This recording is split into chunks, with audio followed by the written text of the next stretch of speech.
5 ways to bring peace to your family. Number 4. Okay, number 4 is bring love instead of anger, frustration, or annoyance. This one's challenging, but oh, I have thoughts. Okay, I wrote this down. I'm sorry. I put this one here because this is going to be easier to do. I didn't put this one first because otherwise it would be harder.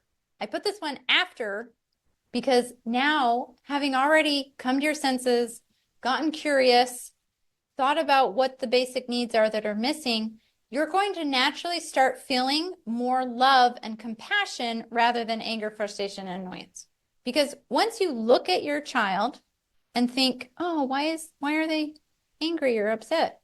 You start actually feeling compassion because you're like, oh, well, no wonder they're feeling hurt. They're feeling frustrated. They're feeling tired. lonely or afraid. Now you're prepared and ready to come from a place of love. You literally bring that with you, right? So I, as a rule, now for the most part, don't interact with my children unless I'm coming from a place of love. If I don't feel love, I don't interact as much as possible. This is where I want to get everybody's attention. Like, hey, what she just said was huge because most of us approach our children in what we're currently feeling. So let's say it's annoyance.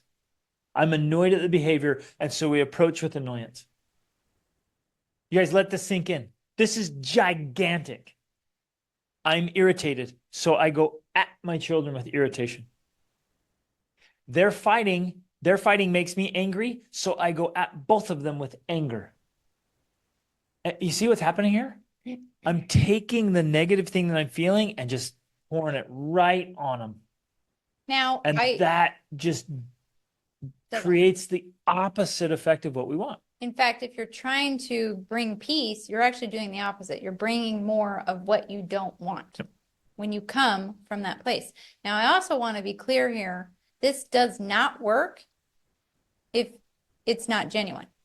Your children can spot fakeness from a mile away. No, the fake sweetness doesn't work. They see right through it. If you've read The Anatomy of Peace, you'll know what I'm talking about. You can go to war with a heart of peace. You can discipline or get after your kids with a heart of peace. Or on the reverse side, you can go in all peaceful when your heart is at war. And you're bitter, you're angry, you're pissed. And you put on your fake little act of like, I love you so much. They see right through that. So it has to be genuine, which is why we went through the other steps first, because you legit need to get to a place of love.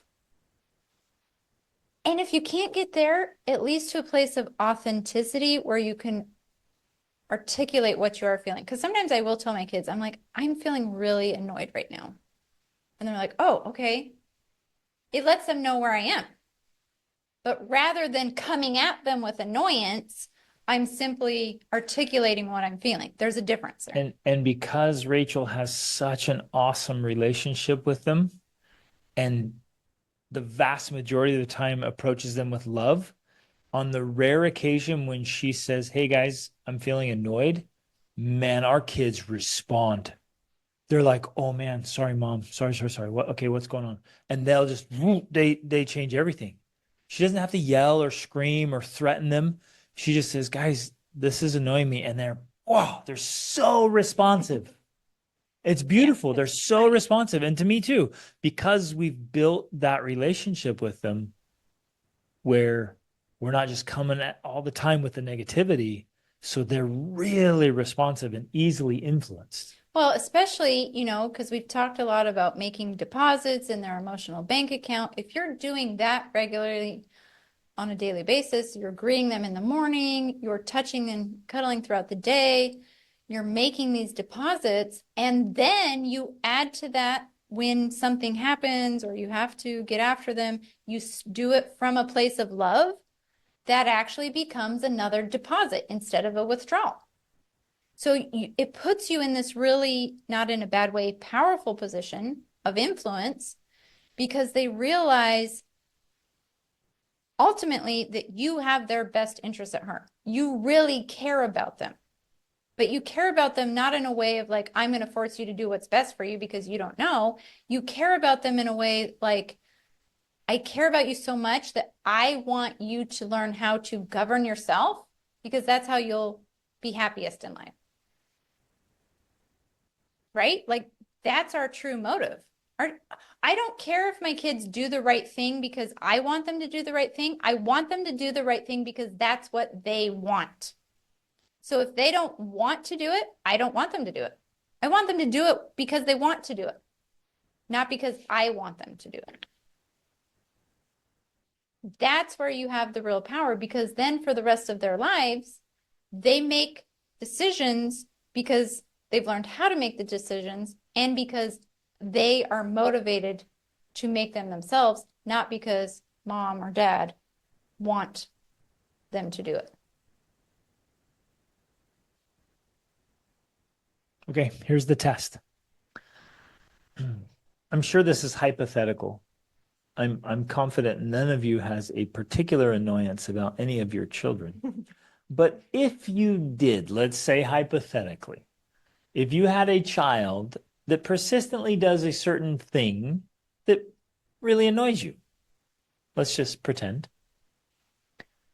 How, and again, it's just kind of hypothetical here or rhetorical even. How could you respond with love the next time instead of with what you usually feel? Like just play out that scenario. Maybe it's I don't know, a kid resists during doing the dishes, or it has a bad attitude about something, or it's a constant battle with one thing.